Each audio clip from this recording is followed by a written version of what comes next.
All right, guys, it's what day is today? Wednesday. It's about 7:30. It is time for Conversations with Cougars. I'm sorry we're starting a little late. My travel schedule got a little messed up, but I'm glad that we're here.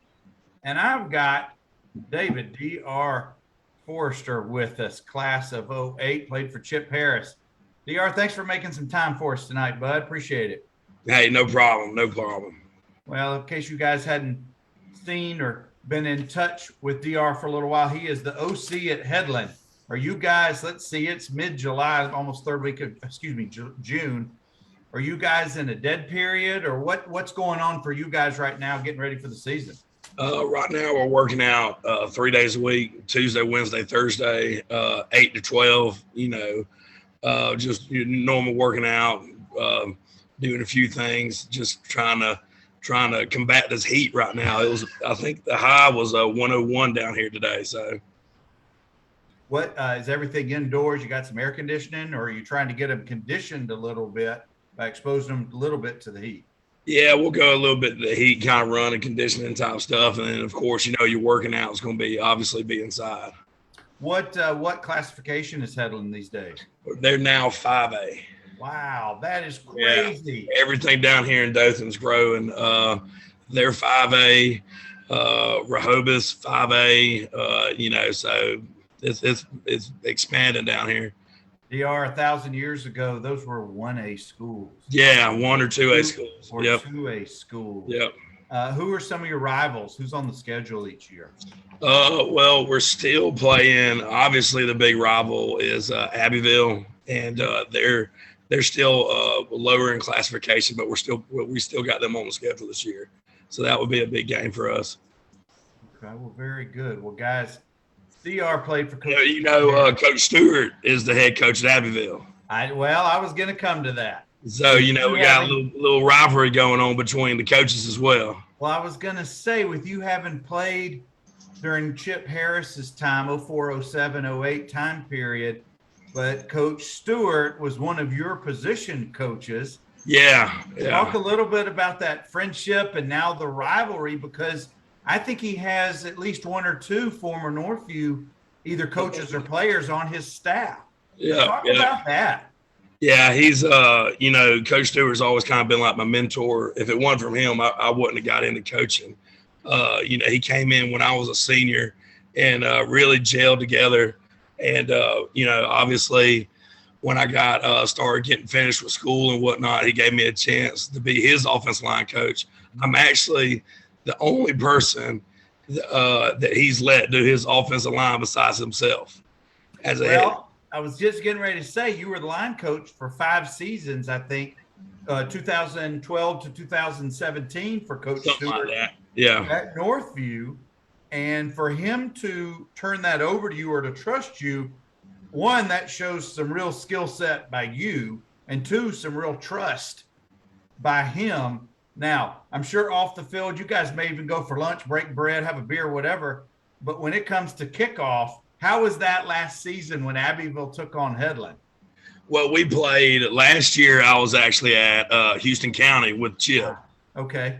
And last year we played Abbeville, and it was literally we had 3 coaches because the rest of them had gotten COVID, including Chip himself. So we played Abbeville. It was just me and Coach Harris, Tanner. Mm-hmm.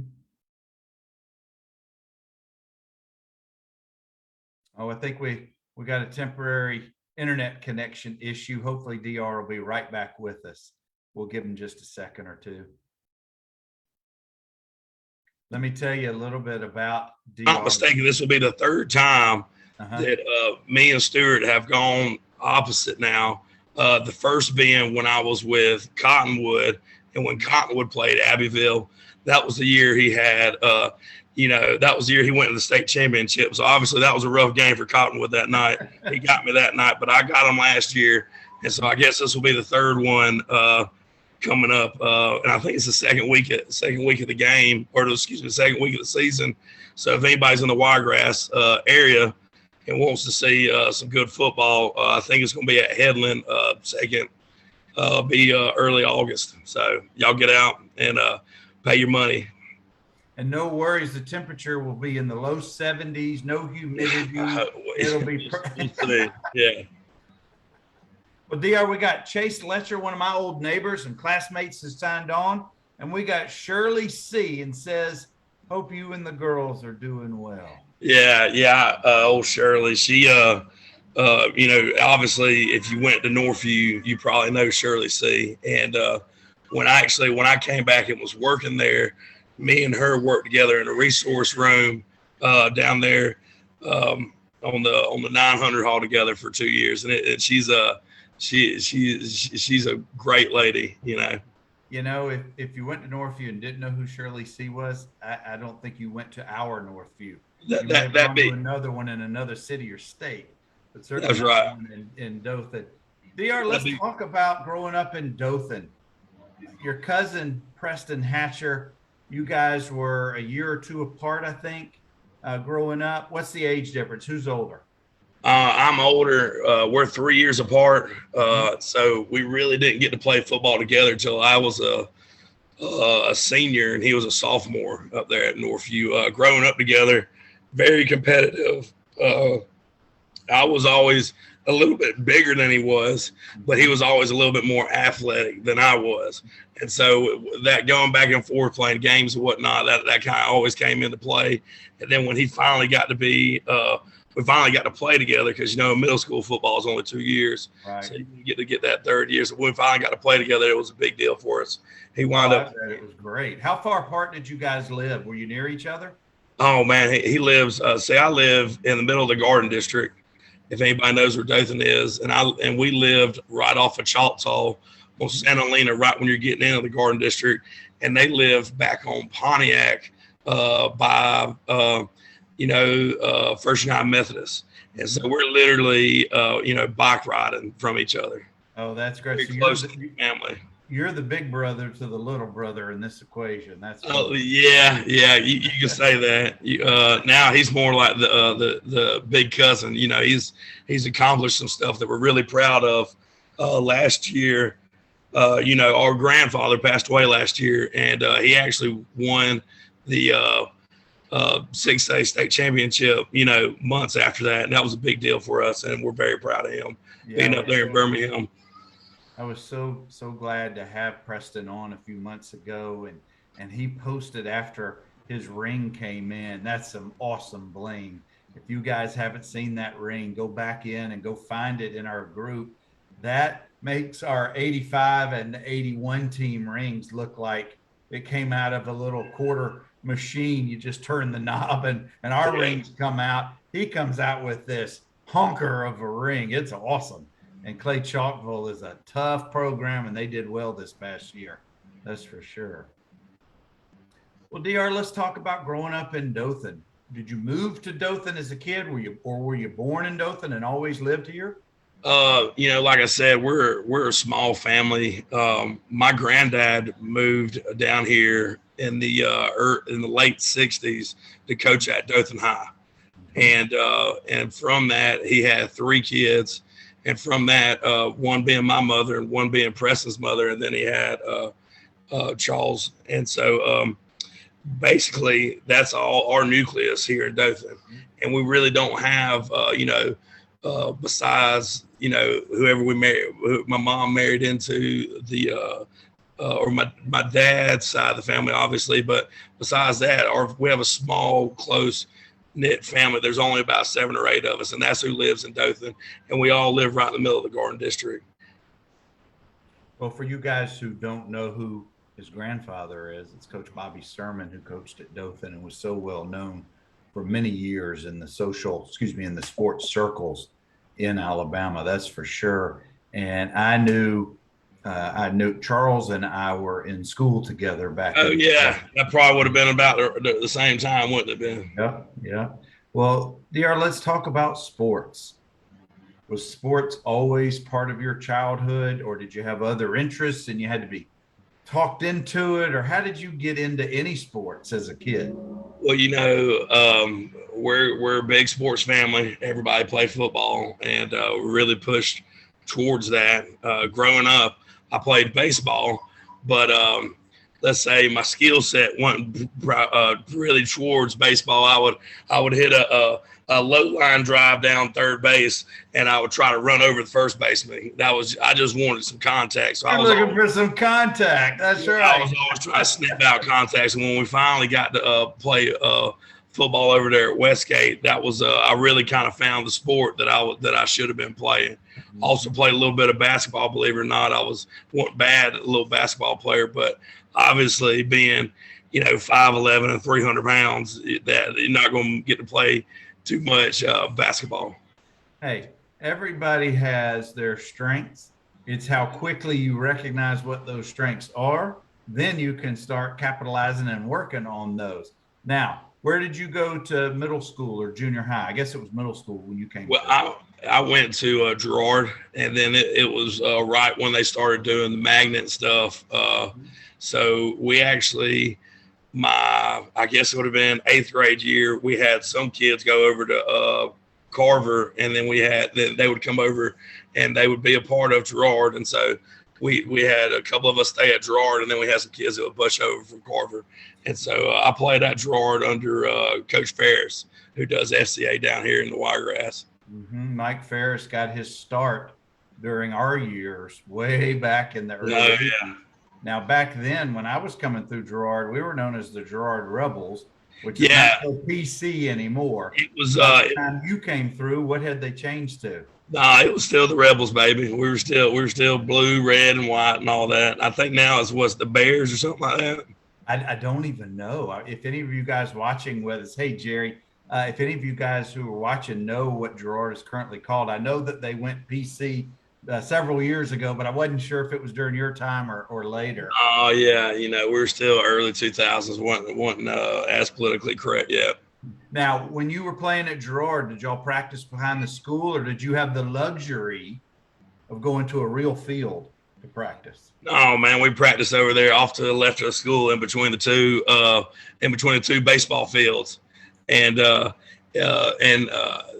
Coach, if you'd ever get in trouble with Coach Ferris, and for some reason he'd always think I was a troublemaker. I don't know why he had it out for me, but he would make me go out there and roll between baseball field to baseball field, end over end. I think he got that obviously from Harry Wayne at some point. He absolutely did. That goes back to the late 70s, my friend. Now, when I played at Girard, those coaches and teachers were long gone by the time you came through, but our punishment was to run the fence line. What did that mean? You had to run adjacent to the fence all the way around the back of the campus. The entire thing was close to a mile, if I remember. It had to be. There's a long way back there. And DR, there was more pebbles and dirt and glass shards than there was ever grass. It was all weeded. Oh, it was terrible. And it wasn't even, but maybe by the time y'all came through, y'all were a bunch of softies and had a nice field back then. No, it was all eat up back then too. Now, the last thing I'll say about this, and I've talked about this before about Girard, is what used to burn me up is preseason. We're back there getting ready for the season, and Azalea Country Club is right across the street. And not only can I hear, but I can see my buddies jumping off the diving board and playing in the pool while the rest of us are doing what we have to on the football field. I never noticed that back there. But I did know that my cousin, talking about big softy, see what he would do is he'd have practice over there, and then he'd get out of practice. He'd go immediately over there to Azalea and jump in the pool and wash off before he went home. So that was me. Preston. Yeah, they probably took me and washed me off behind the house with a water hose. Well, Preston's not here to defend himself, so we're going to have to assume every bit of what you just said and going forward is completely true. And I do want you to know that all the statute of limitations for anything you did or may not have done, they've all expired. So you feel free to use this forum to share what you need to unload about your time getting in trouble with Preston and doing some fun stuff in Dothan growing up. And I want to talk about growing up in Dothan. Dothan wasn't such a big town when I was growing up. It still wasn't a big town when you were growing up. It's a little bigger now, but I enjoyed growing up in Dothan. There was so much to do. What was away from sports, What was it like for you and your buddies? What kind of stuff would y'all get into? Man, it's funny you say that because we got to talking the other day with some buddies of mine, and Dothan was so close knit. We not only did we hang out with people from Northview, but we hung out with guys from Dothan High and HA, and we kind of got to know a little bit of everybody. Northside Methodist, a buddy of mine was a great athlete up there at HA. You had Stanley Jones, me and him hung out. You had Whit Flowers. He was a good, middle linebacker up there. And then at Dothan High, I had a bunch of buddies that went over there. But when it came time for football, we weren't, so close knit then. But, like you said, Dothan was a small town. It was the same when y'all were growing up, probably just riding around in cars, parking, and everybody hanging out and talking. Whereas there, go meet over here and hang out for a little bit till somebody runs us off to the next place. Mm-hmm. But what was fun back then is I don't know if kids do it now, but all the football kids kind of rolled together back then, and especially with our team. And if one had gotten some trouble or needed someone to help them out, we were always there.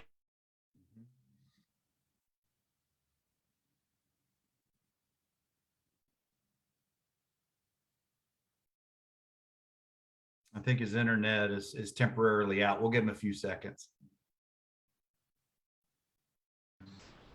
You're good? Can you hear me now? Yeah, the last thing we heard you say is when somebody needed some help, all the buddies came running. Yeah, everybody was real close knit, and I wish kids would take that kind of heart now today with some of the teams that I coach, and I wish they would kind of hang out aside of football together and really build those relationships, because those are the stuff that you look back now on, and there's guys that I'll call or put in a group message and just talk about a funny moment that happened out there on the football field. Hey, you remember this, and I really wish they could make those connections now. Wish they do. The guys that do that, most of the time, those teams wind up being the best teams you have. Well, I was getting ready to say that's the closest knit teams may or may not go all the way and win the state, but they sure do accomplish a lot on the field and even more off the field. But, DR, when you were coming up through high school, it was the very onset of real cell phone usage, real social media, just a little bit getting in there. But here's my question to you. By the time you were coaching for Coach Stewart, 2012, 2017, it was full go. Oh, yeah. The iPhone had already come out and all that. Oh, yeah. So, but by that time, you had gone through Faulkner and played. You're now out in the world. You're working. You're not that much older than the guys you're coaching, but you're a graduate. So here's my question that I want you to kind of share a little bit. The difference during the time period you were in high school when it was just the onset of the importance of cell phones and a little bit of social media versus now you got to deal with it full blown as a coach with your players. What about their attention span? What about their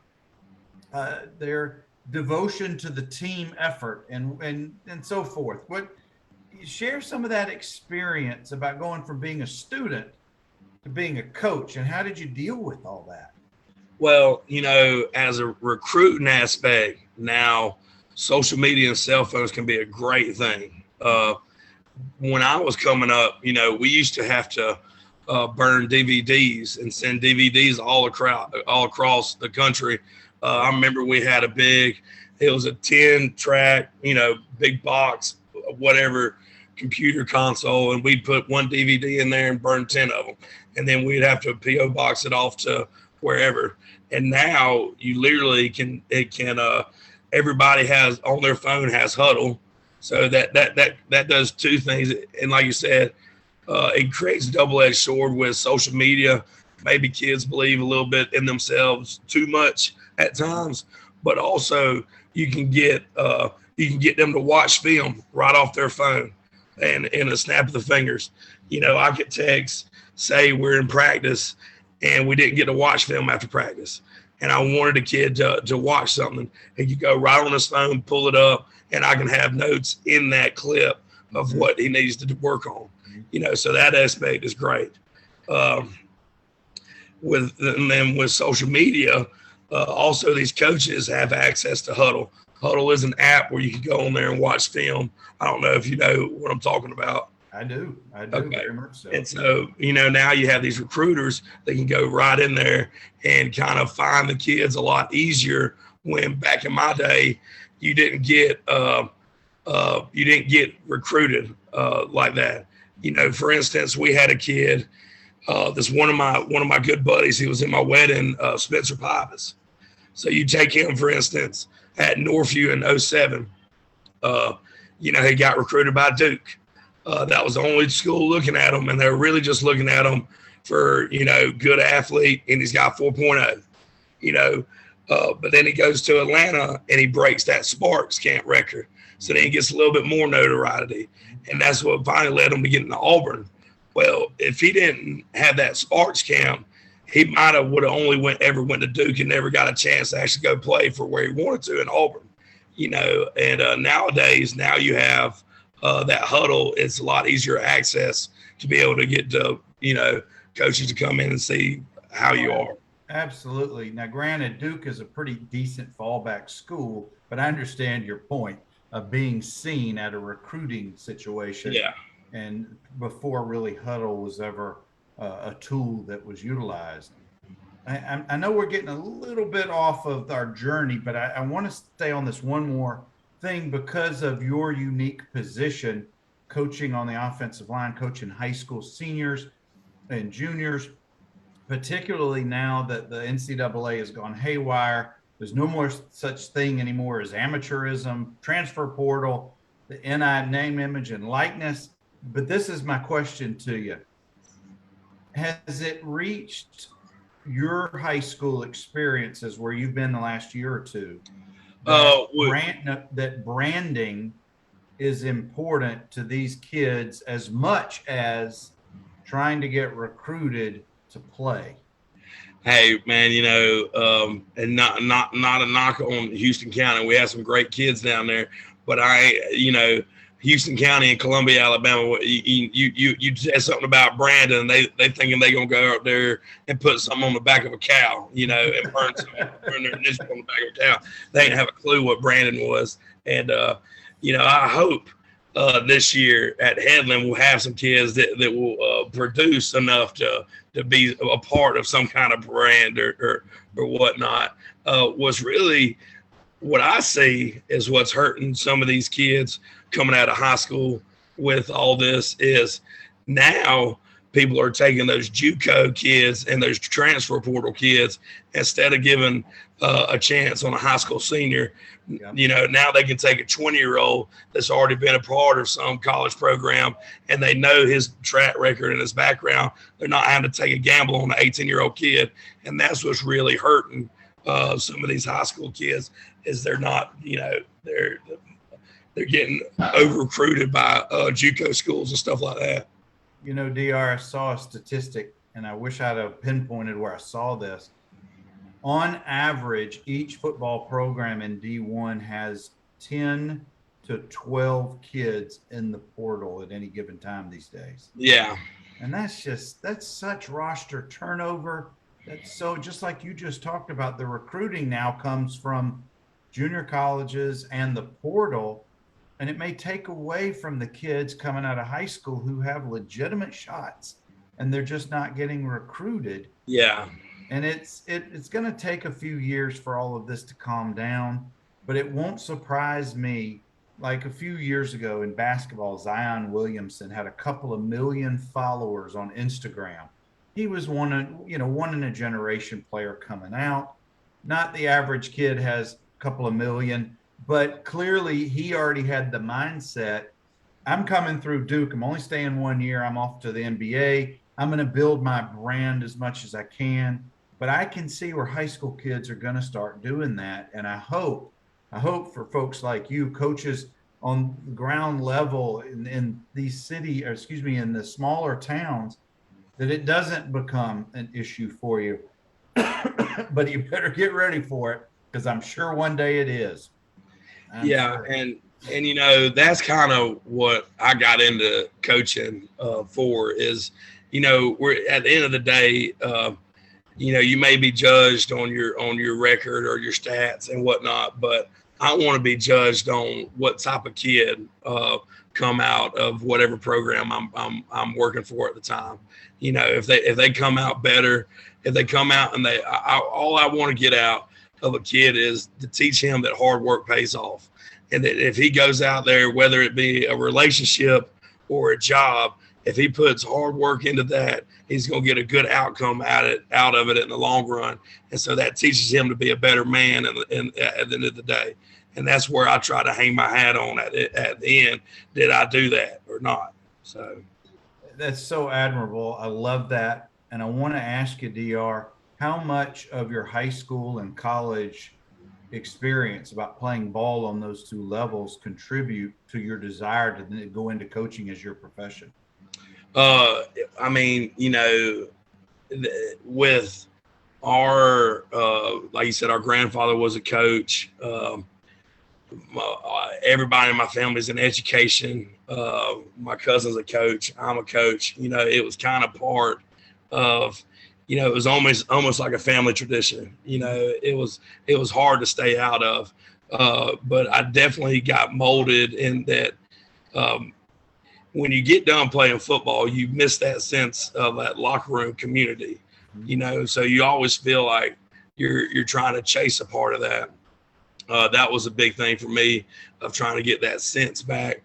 And then obviously Coach Stewart was a big role model in my life. And so was Chip Harris, you know, me learning from them, you know, kind of wanting to kind of be like them, you know. So yeah, it was you know, I can't fix cars and I can't cut grass, and you know, I can barely cut this computer on, so what else am I going to do? No, and I know that you do it quite admirably. Guys, I've got Coach DR Forrester. He's the OC, offensive line coach, or are you the OC? Yeah, well, I'm both. I'm the offensive coordinator, and then you know it's hard for me to let go of working down there with the big guys. You know, sure, guys. I want to welcome Christy Dykes Nichols and Tracy Keziah Daniels are watching with us. They were both in school at the same time I was. Thank you, ladies, for joining us. DR, who's your head coach at Headland, and what kind of offense do we expect to see on the field this year? It's Reginald Melton. He was a standout at Ashford. I think you know, I think he ran for a little over 3,000 yards, if I'm not mistaken, at Ashford. So we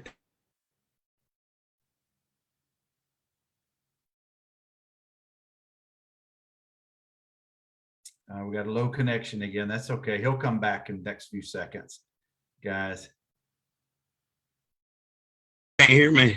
All right. He ran for a little over 3,000 yards at Ashford. And now you're going to tell us that you're going to be a pass-happy team. You're not running the ball. You know, not to let too much out, but we'll be running a lot of 21 personnel, and we got a couple athletes, and I'm really working with that offensive line. So we'll see what happens. Ask me at the end of the year, I'll tell you exactly what we ran. Man, just like a coach, he's not going to let it out until the kickoff of the opening game. When is the opening game? Who are you playing, and where's it going to be held? Oh man, I have to go look. I think the first game we play is going to be Geneva, and I think it's actually going to be at home. But okay. Yeah, I wouldn't quote me on that. That's okay. I didn't mean to put you on the spot. No, it's fine. But yeah, I think we play Geneva, and then I think we'll roll into, and then I think that's when we play Abbeville. We actually got a big so right here, if I can find it. Anyways, we're actually playing a ton of teams out of the Wiregrass. We're playing Cottonwood this year. We're in our region. We're playing Rehoboth. That'll be another big rival game for us. And we're playing Charles Henderson, Eufaula. Those are all region games. And then along with, like I said, Abbeville, New Brockton, Cottonwood. So we'll have a Wiregrass heavy schedule. I was going to say, it sounds like a pretty good schedule. Yeah. I want to talk about the fact that you're one of the few Cougars, your class, one of the few Cougars who never lost to Dothan High in the varsity level. No. So, obviously my 9th grade year was when the streak was broke. And that was the game. We got to come and we dressed out for that game.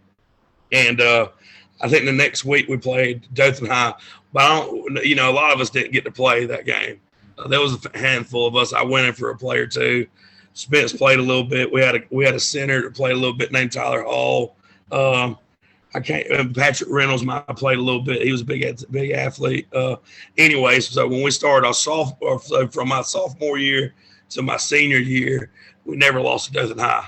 And I don't think, but maybe my sophomore year. Other than that, I think they were pretty substantial wins too, by 3 or 4 touchdowns. Now, you went off for just a second, DR. I thought I heard you say that you were a much more gifted athlete than Preston all through childhood. Yes. You want to repeat? Oh, better. Preston has just joined us. So we'll come back to that part. Yeah, smarter, better looking. I took a quick family vote, by the way, Preston, and it wasn't even close. I'm not saying which way that it went, but guys, I've got DR Forrester, of course, with us. Tina Keziah. Thank you, Tina, for joining us tonight. DR, I want to talk about what it means to be part of a team. Not now specifically that you're coaching and leading young men, but back in the day.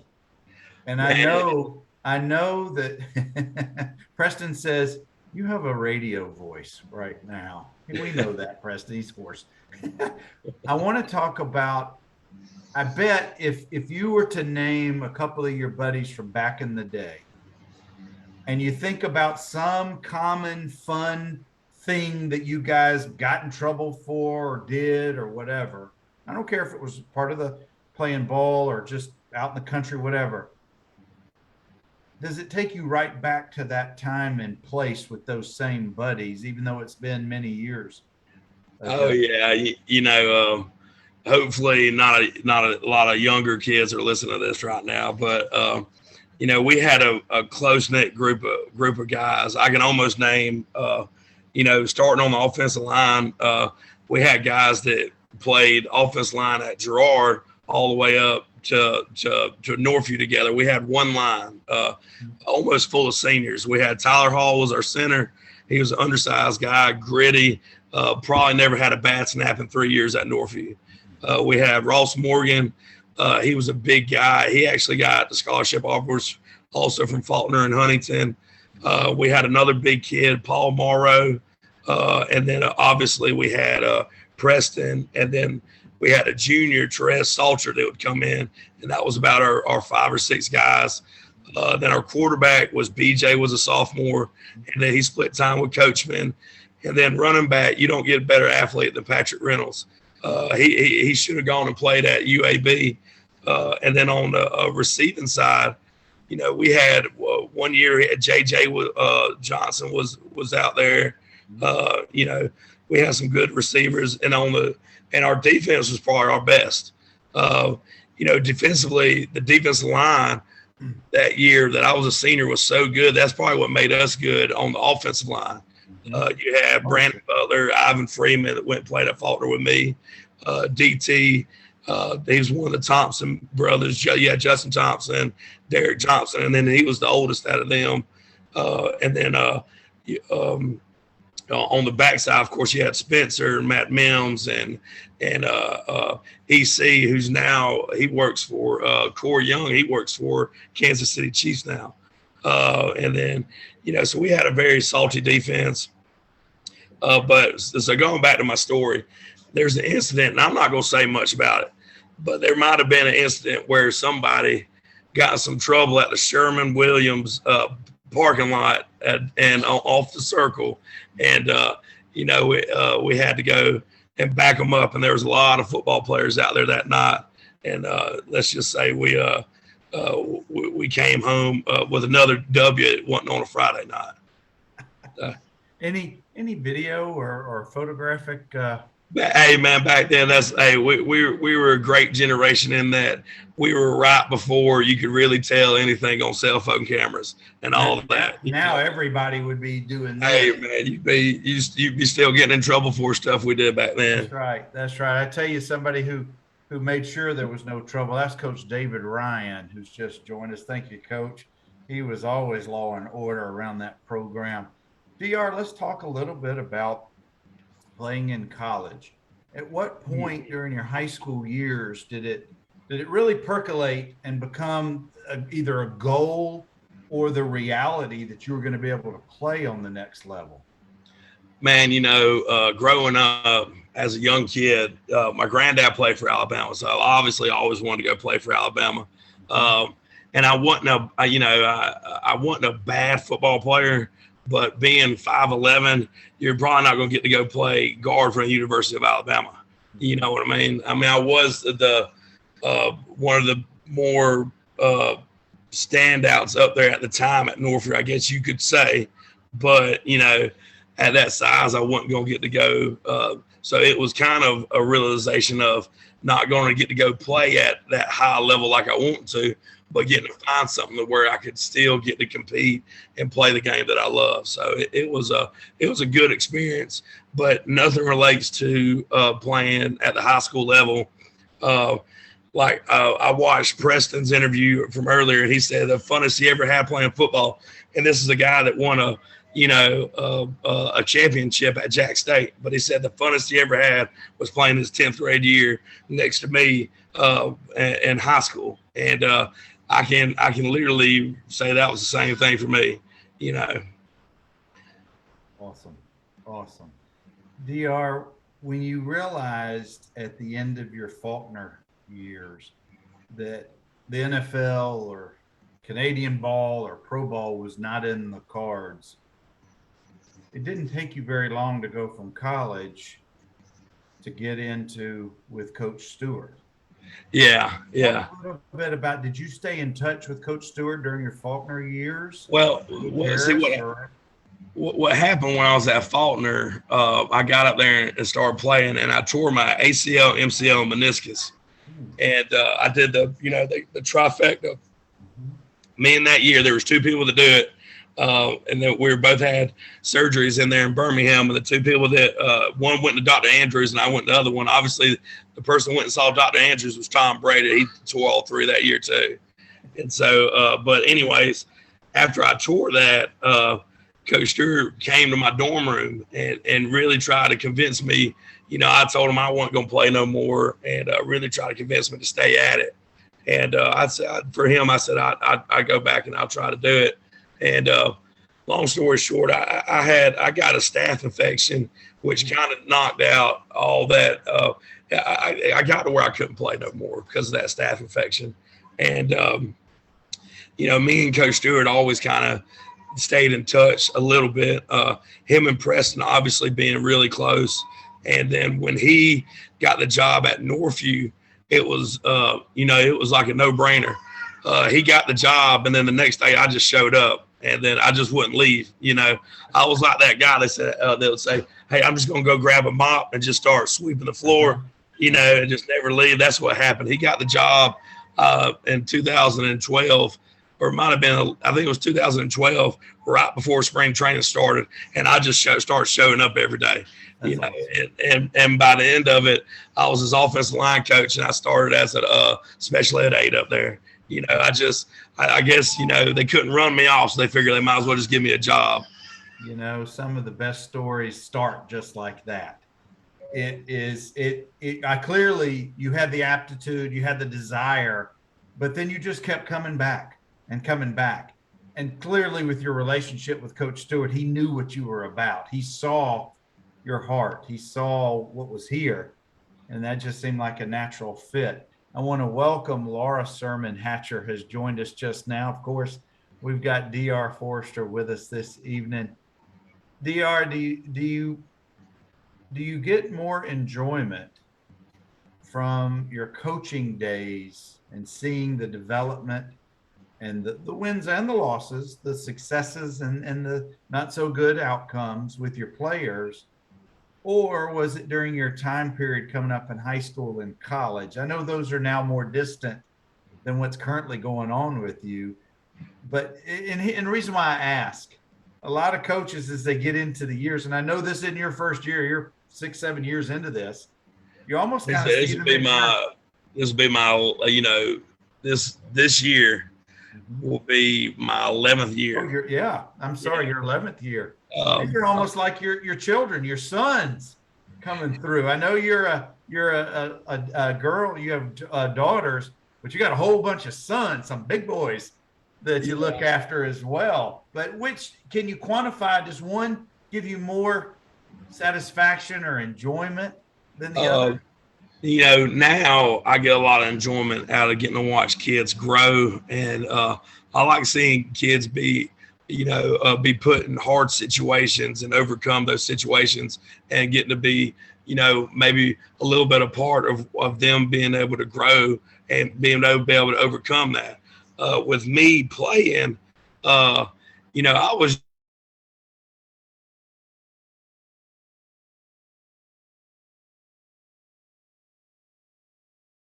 It'll come back. Give it just a second. It'll come back. Now we can hear you. The last thing you said with you playing, you were going to tell us about that. Is there anything I can do on this end to fix this? No, it's just a internet connection on your part. No big deal. Oh man, we're gonna have to call out Signature. That's right. Get them to fix this thing. As a player, I was just one of those kids that was kind of a hard-nosed guy. I went out and played hard every single play. So it wasn't, enjoyment. I enjoyed it, obviously, but I was always one speed. I went out there at practice. It was one speed. Game, it was one speed. I was that kid you did not want to see, because he was either I was going to win or we were going to get in a fight after the end of it. So playing or coaching, I get a little bit more enjoyment getting to watch kids progress a little bit more. No, I can see that, particularly now that you're 10, 11 years into this. I know that I assume that when you first started in 2012 with Coach Stewart, did you have to grow your beard out to show the age difference between you and the guys who are only a couple of years younger? Hey, that was why I still have a beard now, is because I remember the first day in 2012 when I got there for lunch, I got in an argument with one of the lunch ladies that I wasn't a student. And so after that, I just grew a beard out, and I've kept it ever since. That and my chin right here. If you ever seen people they call them a butt chin, they have just a line down the middle. I have the biggest butt chin, and so I just leave this beard up here because awesome. Kids these days they would love to talk about that. Oh, sure, they'll find anything to pick on the coach. Oh yeah, Dion, I'm gonna throw some topics at you. I want you to tell us your reactions to them. Okay, let's talk about pep rallies in the Northview gym. Did you like them? You hate them? You love them? What were they?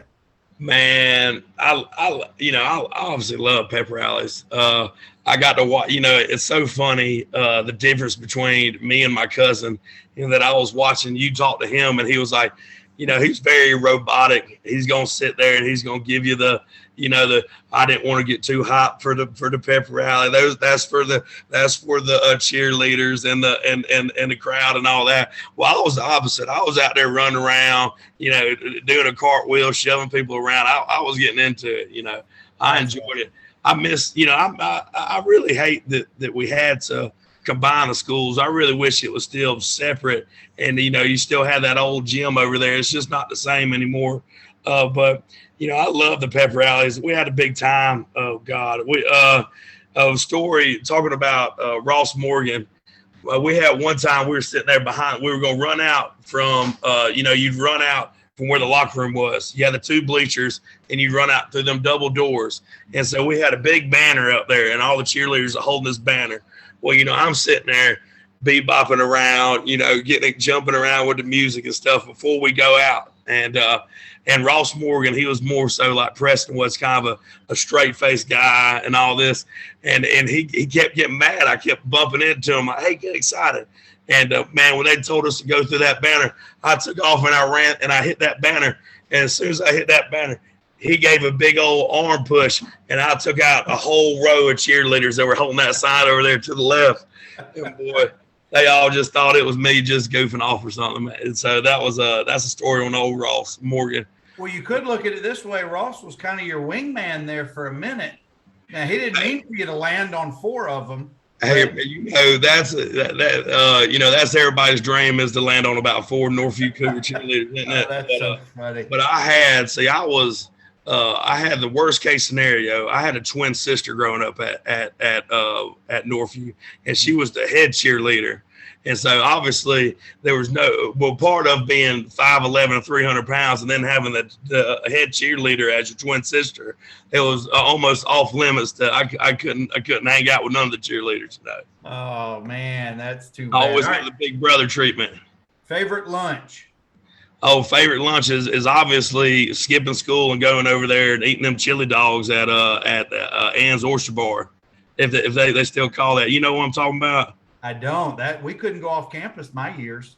Yeah, well, we weren't supposed to. So you're on Reed Street and you got the bridge. And you come down the bridge and there's a gas station. If you're going towards Northview, there's a gas station on your back left. Mm-hmm. So they turned that into Ann's Oyster Bar.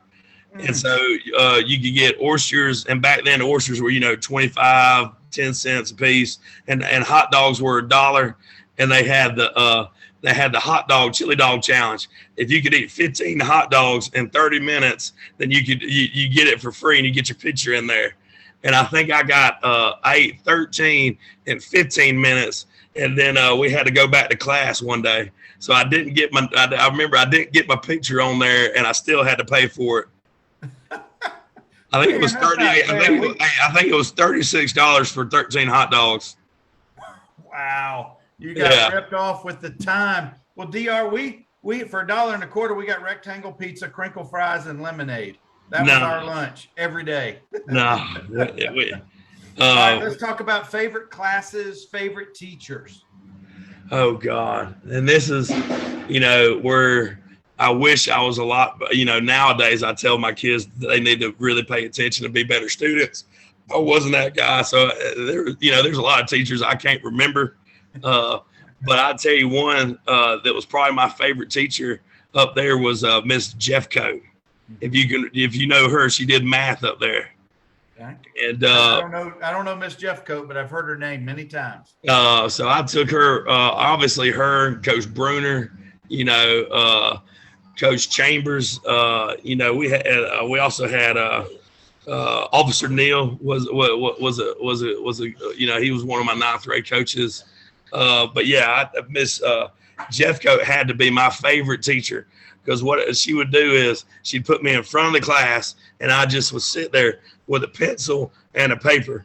And, there wasn't a whole lot of writing and copying going on, but by the end of it, somehow I came out there with a B. So I don't know. I guess she just liked me. She liked football players. All right, let's talk about Friday nights at Rip Hugh Stadium. Did you have any traditions? Did you have any traditions?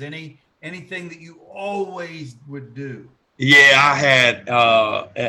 If you remember Warren Sapp, he played for Tampa Bay. Of course. He'd always go over there and kick the back pylon. And so every day we'd get out there. Probably drove Coach Stewart crazy, and whoever my position coach was, we'd get out there. And, offensive lineman always warmed up under the scoreboard. I go over there and just kick that back pylon. I don't know why I did, but that was some tradition I had up there at Northview. I'd always go over there and kick that back pylon. That's funny. Now, when you guys had games on Friday nights at Rip Hughes, did you take a bus from the school, or did you guys just drive yourselves? Or talk about we took a bus. We had an old outlaw crew of guys. If they let us drove over there, half of us probably wouldn't have showed up. So we had to jump in the bus and go over there. I remember, and the biggest thing about riding that bus is, you'd hit that bread where they make that bread at. You could smell that right before you pulled into the stadium. Oh yeah. And another thing is, I remember so my junior year, it rained that we got to play Dothan High. And obviously we played them at Ripuse, and all week long it rained and stormed and rained and rained and rained. And so instead of getting there early and doing our warm-ups at the stadium, Coach Harris had us an all white that game. I think that might have been the only game we played in all white tops and all white bottoms. And instead of getting out there and getting all that dirty, we actually took the bus and showed up about 5 minutes before the game starts. We warmed up in the old gym, and then we drove the bus out there, hopped off the bus, and went out there. And I think we shut them out that year. I think it was 36-0. Wow. Yeah. I bet in all whites and just showing up so late. Oh, hey, getting to coach with Coach Harris last year, getting to hear some of the stories from behind the scenes that I didn't know. I think we about didn't make kickoff time, and I think we actually got flagged, 15 yards for being late for the kickoff that day. But I think that was about the only yards Dothan High got that night, so it wound up working out. Well, DR, we got about 2 or 3 more minutes. Did you bring with you in your coaching journey any Northview traditions, any Northview habits, anything from your years of either playing there or during your Coach Stewart coaching years that maybe have followed you along after Northview? Can you think of anything? Yeah, man, it's building that camaraderie with your 5 starting offensive linemen is something that I took from when I was playing. Like I said, we had 5 guys that we hung out together, we slept at each other's houses, and that's something that I've always tried. My best lines have had that unity amongst the 5 starters, and that's something that I've always tried to preach and bring with me throughout my coaching career. Now, in all seriousness, do you still kick pylons pregame? Yeah.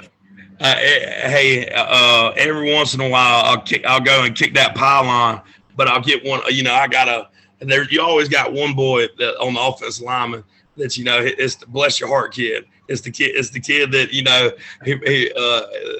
he's just out there.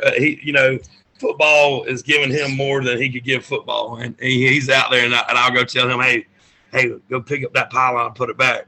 So I'll go kick that pylon, get him to put it back. But now I haven't. The little bit older I get, the more nervous I get for these football games, and I got so much running through my mind. I don't even do it no more.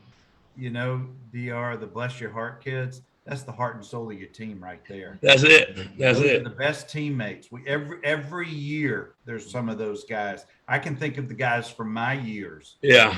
They're the glue. They are the absolute glue. That's right. Speaking of glue, man, I know you're having a good time coaching those guys at Headland. I want to thank you for spending some time, a little downtime, hopefully a little downtime for you and the family coming up before the season really kicks in. But DR, thank you for spending some time with us tonight. It's been my pleasure getting to know you a little bit. Hey, no problem, man. Yeah, I had written down a whole bunch of stuff to go over. But that was good right there. So yeah, I appreciate you having me on. Well, if there's anything you got on that list that you want to shout out about, we got a couple of minutes. I was just being respectful of your time, but if there's anything particular, let's hear it. That was the one thing that I wanted to say, and it was there was 2 stories. One, Preston was talking about me not knowing the plays or couldn't read the wristband. So there's anybody that didn't listen to the old one. So Preston said that he'd have to tell me every play or whatnot. That's all fabricated. That's a lie. What it is I'm going to put it back on Chip. And anybody that's ever played for Chip or coached with him has heard the words, check, check. It was because Chip changed the play so many times as well. I didn't know what was going on. So that was one thing. Another thing is if anybody can remember, we should have made the playoffs my senior year. And what happened was we went and played Enterprise, and it was the game that their thunderstorm came through, and they had an hour and a half delay. I don't know if you remember that game or if it heard anything about that game before. And it was at the old stadium that was, it used to be the old city dump down there at Enterprise. Mm-hmm. See, for us, Enterprise was the rival. It really wasn't Dothan High because we'd beat Dothan High every year. Enterprise was the we'd split Enterprise, and that was our big rival. But that year we had them beat, and we had a 2.5 hour rain delay, and right there at the end, we were winning, and something happened to where the scoreboard cuts off.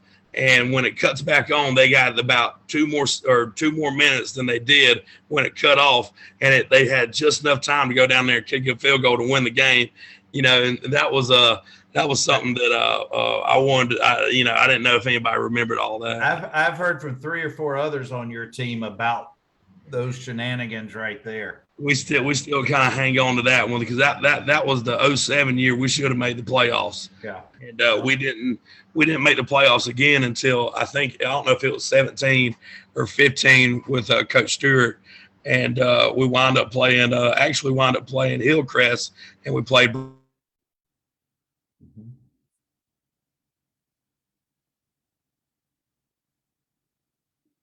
It'll come back on in just a second, DR.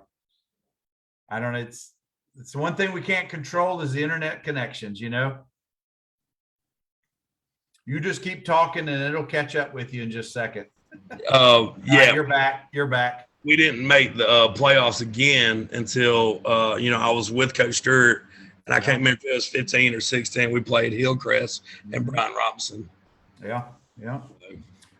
Well, DR, we got about 2 minutes before we got to sign off. Any other fun stories, or you want to make up anything about Preston now? Man, there were some guys that I got to go back and watch. So I obviously you interviewed Squirrel. So that obviously anything he said has to be taken with a grain of some salt. A grain of salt.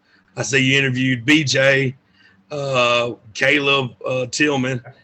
He played. I was going to say, I've interviewed a bunch of your teammates from back then. That's for sure, including Coach Stewart and Coach Harris, a whole bunch of guys.